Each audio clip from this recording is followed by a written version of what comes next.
नमस्कार, मी मयुरी वर्मा, विकास समाचारमध्ये आपलं स्वागत। सध्या देशभरात अयोध्येतील राम मंदिर सोहळ्याचा उत्साह पाहायला मिळत आहे। देशभरातील गावागावातून अक्षदा व मंगल कलशाच्या यात्रा निघाल्यात आहे।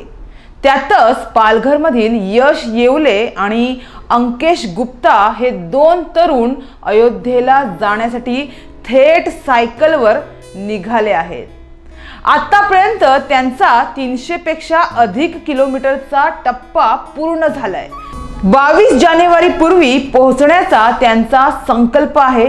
पालघरमधील यश येवले आणि अंकेश गुप्ता हे दोन तरुण अयोध्येला सायकलवर निघाले आहेत। आतापर्यंत त्यांचा 300 पेक्षा जास्त किलोमीटरचा टप्पा पूर्ण झालाय। पालघर ते अयोध्या 1600 किलोमीटरचा प्रवास हे दोघं या यात्रेत करणार आहेत।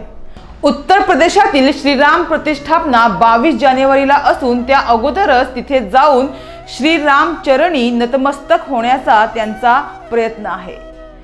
परस्परांना सहकार्य करीत जाती जातीत झालेली विभागणी कशी दूर करायची, देव धर्म आणि देश याला प्राधान्य कसं द्यायचं, हा त्यांचा सायकल यात्रेमागचा उद्देश असल्याचं त्यांनी यावेळी सांगितलं। तर 24 जानेवारी 2024 पासून हे राम मंदिर सर्वसामान्यांसाठी खुले करण्यात येणार आहे।